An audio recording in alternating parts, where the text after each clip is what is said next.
Jésus miséricordieux,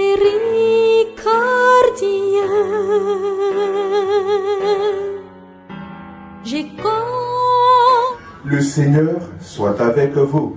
Et avec votre esprit. Évangile de Jésus-Christ selon saint Marc.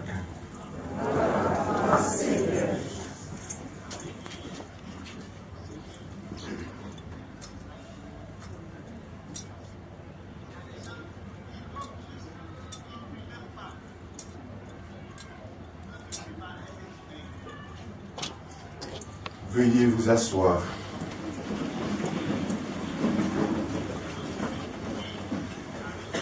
Jésus parlait à ses disciples de sa venue. Prenez garde, veillez, car vous ne savez pas quand viendra le moment. Il en est comme un homme parti en voyage. En quittant sa maison, il a donné tout pouvoir à ses serviteurs, fixé à chacun son travail et recommandé au potier de veiller. Veillez donc, car vous ne savez pas quand le maître de la maison reviendra, le soir ou à minuit, au chant du coq ou le matin. Il peut arriver à l'improviste et vous trouvez endormi. Ce que je vous dis là, je le dis à tous, veillez. Veuillez vous mettre debout. Acclamons la parole de Dieu. Louange à toi, Seigneur Frères et sœurs, avant de commencer ma méditation de ce jour, je voudrais profiter de ce grand jour pour porter une petite correction dans la langue française.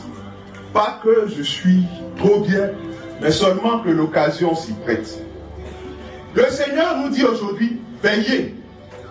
Ça veut dire ne dormez pas. Et on dit veuillez.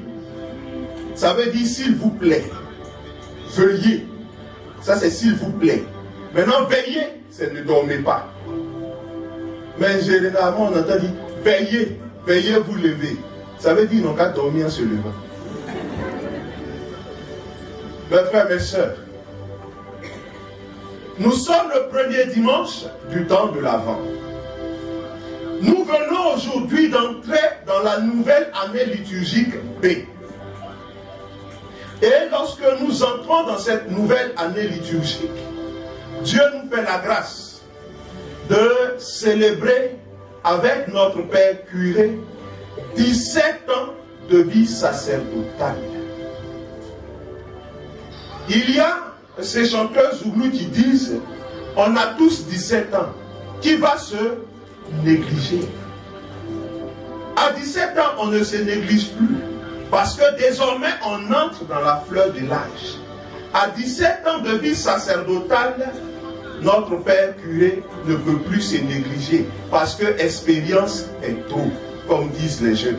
C'est pour cela que je voudrais qu'on acclame très fort le Seigneur. Là, tu viens d'acclamer Padre Saint-Vrai. Il a 17 ans, il se néglige pas. Mais c'est tout d'acclamer le Seigneur, notre Dieu. Et tu acclames Jésus dit alors que tu as assis. Un jour, il a regardé un jeune beau talentueux et il l'a appelé à son service.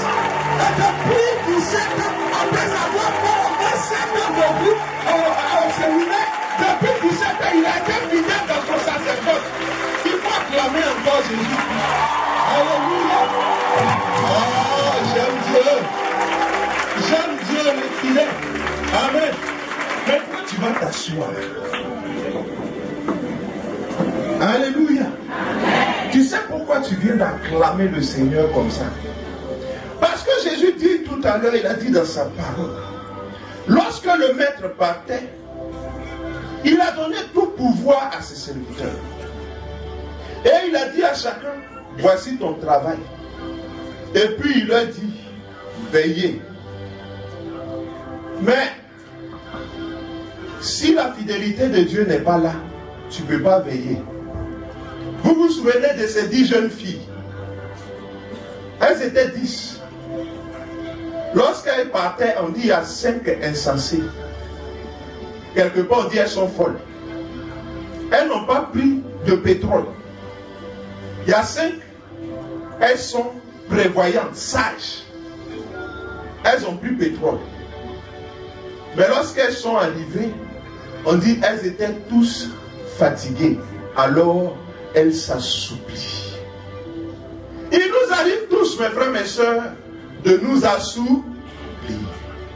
Mais le problème, c'est est-ce que dans le Seigneur, tu as été prévoyante, tu as été prévoyant, tu as été sage pour mettre un peu de pétrole dans ta lampe. Voici pourquoi j'ai dit qu'il faut acclamer le Seigneur aux 17 ans de vie sacerdotale.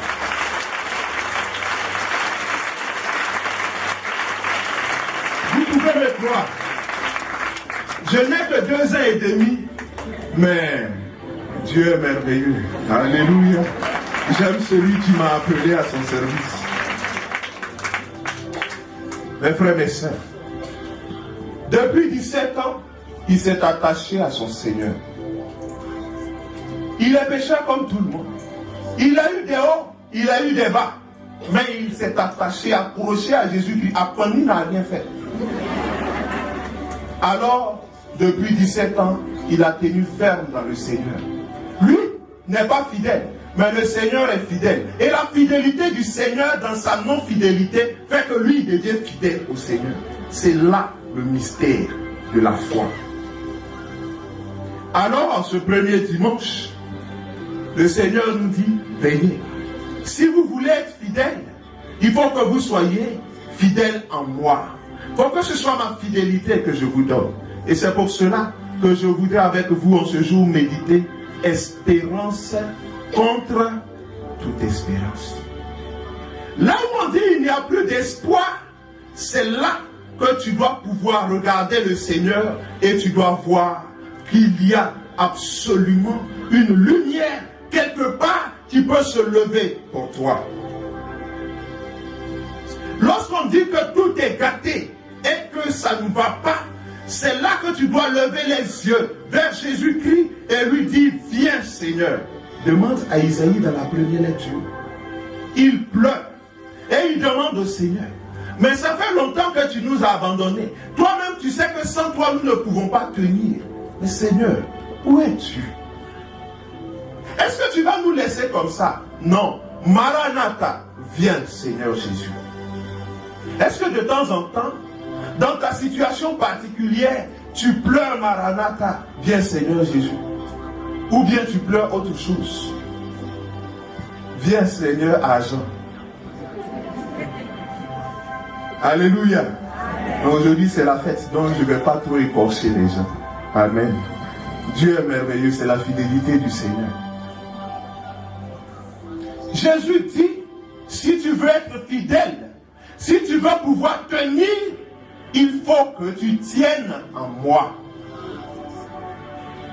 Il faut que tu tiennes en moi. Alors, pour que tu puisses veiller, il faut que tu saches ce que le Seigneur t'a demandé de faire. Il faut que tu puisses suivre les instructions du Seigneur. Et c'est là que le temps de l'Avent devient un moment privilégié pour nous. Car Jésus a dit, je reviens. Et lorsque nous méditons le credo, vous vous souvenez, on dit, il est ressuscité le 3e jour. Et il est monté.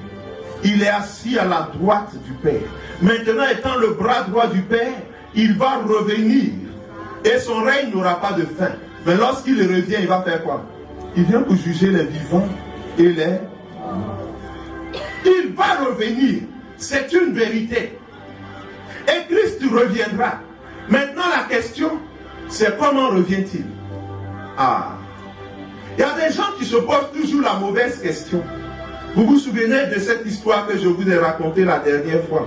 Le monsieur qui a perdu son argent au champ. La nuit, il vient chercher ça sous l'embarcadère au village.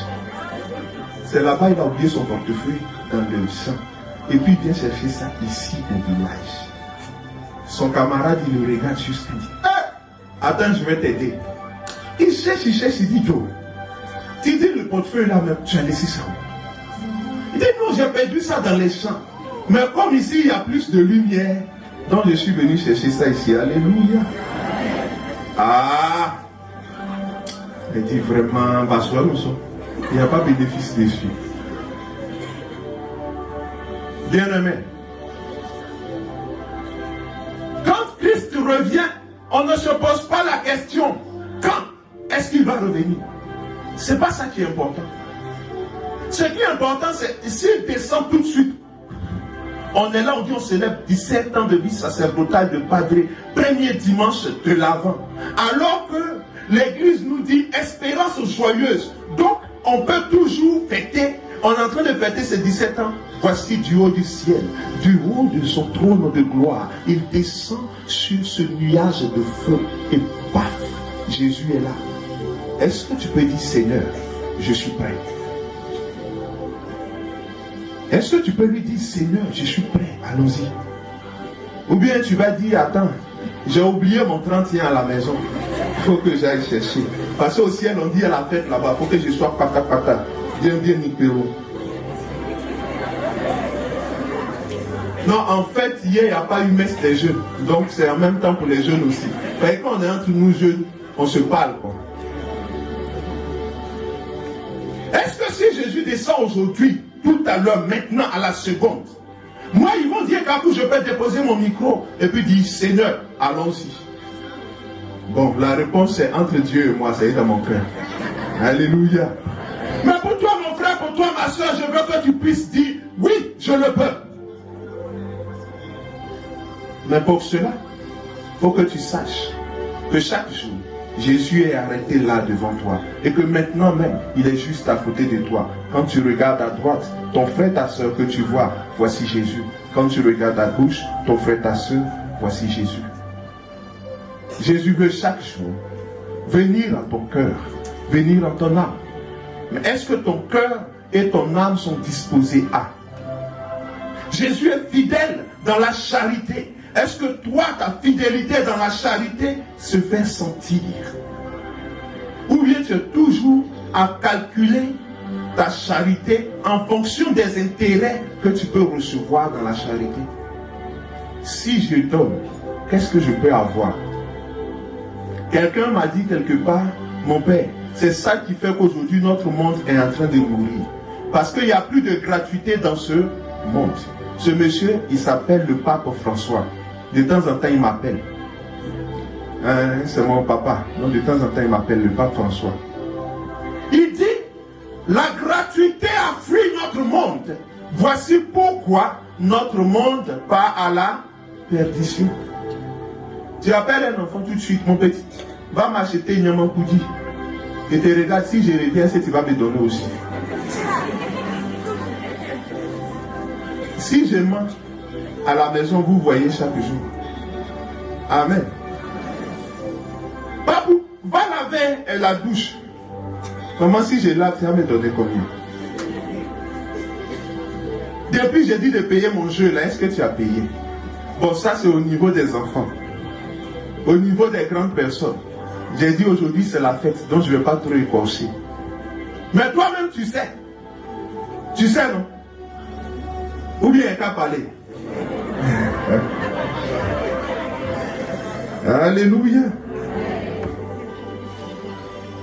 Assurons un service fraternel animé par l'amour.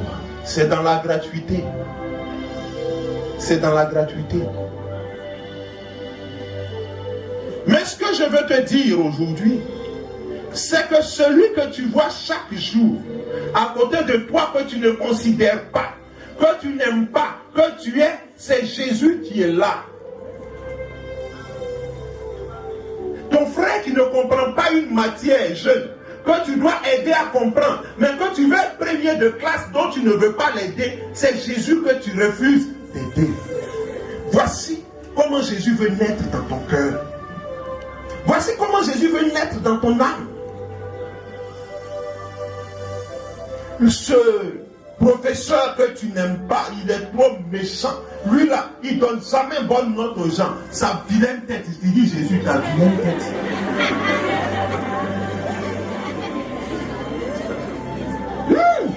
Quand on vient ici, là, quand on vient faire de voir, lui là, quand il vient surveiller là, on ne peut même pas bouger. On dirait que quand lui il était petit, il n'a pas triché aussi. Mais nous, bien voyons donc. Jésus, nous, bien voyons donc. Mais la grosse question c'est, pendant que tu as eu le temps de découvrir le pédia, lorsque tu veux magasin, et puis tu vois Jésus devant toi, tu fais quoi?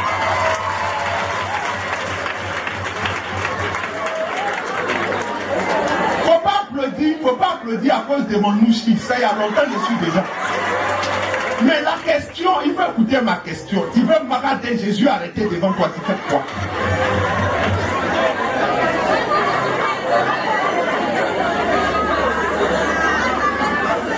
Tu voulais faire cacher, regarder, mais Jésus est là. Tu le regardes. Tu regardes ton pédale. Le pétrole coule. Jésus est prêt à aller au ciel. Il dit, mon petit, viens, on va partir. Tu as tellement honte, tu dis, bon, Jésus, avance-toi, j'arrive. Est-ce que tu as préparé ton cœur? Est-ce que tu as préparé ton âme? C'est ça. Tu es versé dans la drogue. Versé dans la cigarette. Versé dans la boisson. Même quand on dit Noël, c'est quand tu as fini de boire le coup, tu es tombé dans Carnivore. Ah, Noël cette année-là, oh, c'est gâté.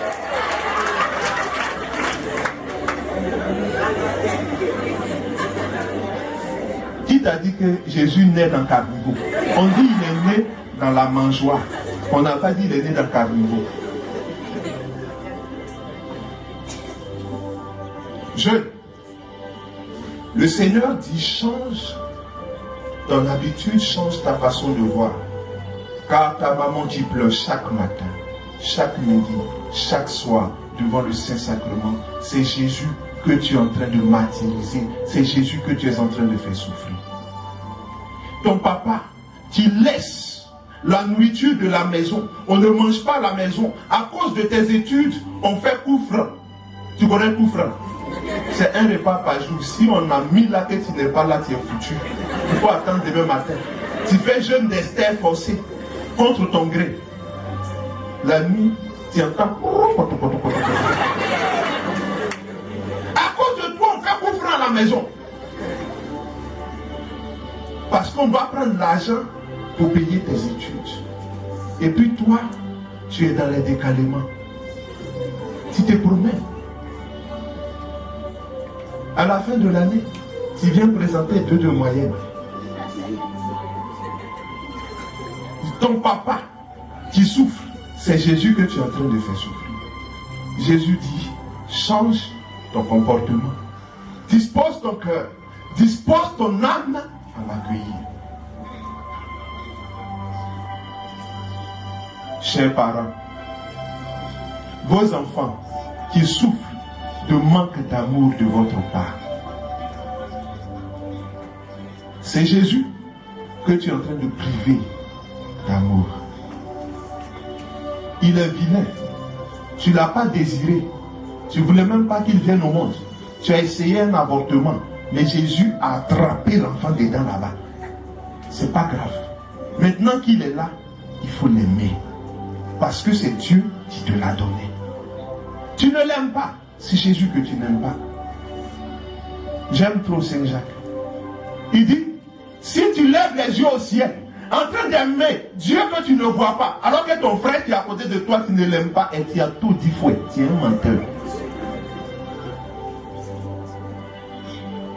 Cet enfant qui chaque jour vient vers toi demander un peu d'argent pour pouvoir bien étudier, parce que s'il ne mange pas, il ne peut pas étudier. Tu dis tu ne peux pas, alors que tu es papa bonheur au dehors, c'est Jésus que tu es en train de faire souffrir. C'est Jésus que tu es en train de faire souffrir. Est-ce que Jésus est né dans ton cœur? Est-ce que Jésus est né dans ton âme? Est-ce que Jésus vit dans ton cœur? Est-ce que Jésus vit dans ton âme? Ta femme, que tu vas boire fais n'importe quoi, excusez-moi de l'expression, avec des petites filles et tu reviens à la maison pour venir la frapper, c'est Jésus que tu es en train de faire souffrir. Ton mari que tu ne respectes pas, il parle 1, tu parles 10, et puis tu le frappes pour mettre des sous. C'est la vérité. C'est Jésus que tu es en train de faire souffrir. Est-ce que Jésus est né dans ton cœur? Est-ce que Jésus est né dans ton âme? Première étape. Deuxième étape, Jésus a dit, va venir à la fin du monde. C'est ça même. C'est à ça qu'il faut se préparer. Parce que la fin du monde, là, c'est quand? Il y a des gens qui ont pris calculatrice pour calculer jusqu'en 2000, ça devait arriver. Ils se sont tués jusqu'à ce n'est pas arrivé. Aujourd'hui, on est en 2014. Il y a des gens qui disent, non, c'est l'autre millénaire, là, ça va même pas nous trouver. L'an 3000 ne va pas nous trouver. C'est pour nous, là, on est dedans comme ça. Alors, peut-être que ta fin du monde, c'est aujourd'hui. Si on sort d'ici, quand je dis ça, c'est là, les mamans la disent, l'enfant, elle devient fou. On sort d'ici, je prends ma petite voiture que vous avez achetée pour me donner. De temps en temps, vous mettez carburant dedans. Et puis je prends la route, je m'en vais. Et puis, pouf.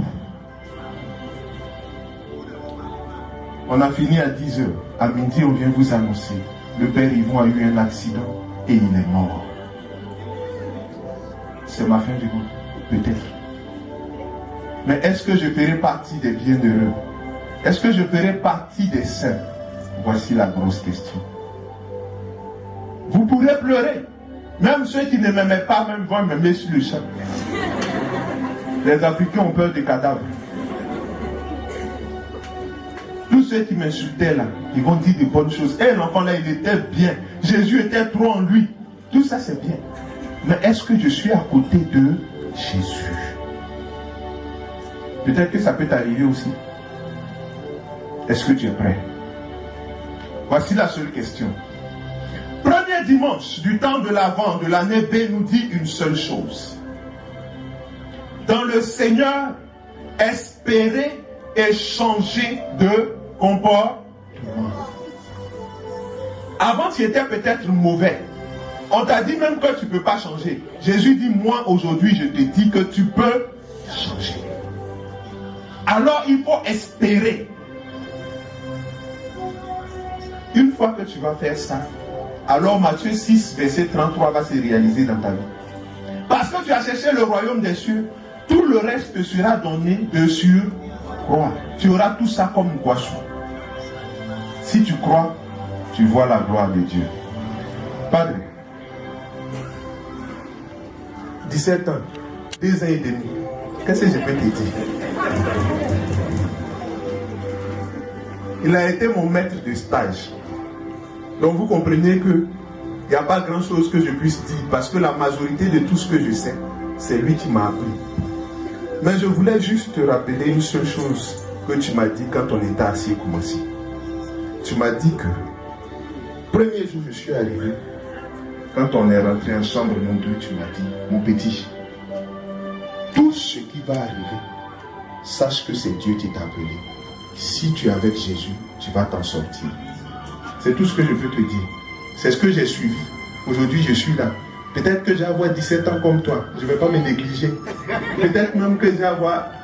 Il y a noce de argent, avec or, avec un diamant. Peut-être même ce qui est dessus d'ailleurs, voir ça aussi, on ne sait jamais. Mais au moins, c'est tout ce que tu m'as dit. C'est ce que j'ai fait l'effort de suivre. C'est là où je suis. Je sais que ce que toi-même tu fais, c'est ce que tu m'as dit. Tout ce que je peux te dire, c'est qu'il faut continuer.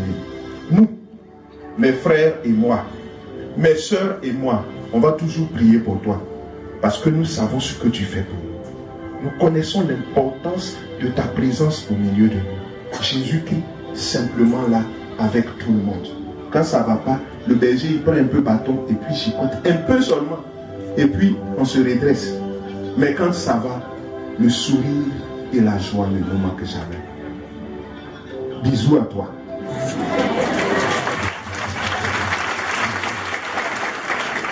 Que le Seigneur, en ce premier dimanche du temps de l'Avent, nous donne à tous de voir ce qui ne va pas dans notre vie, de l'enlever.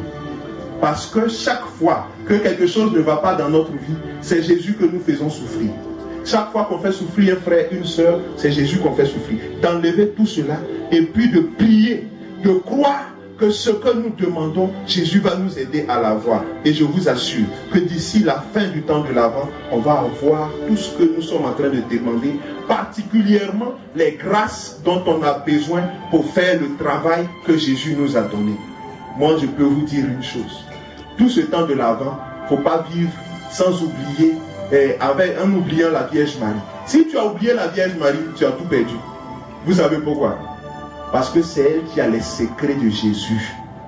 Quand tu es avec elle, elle te montre tous les secrets.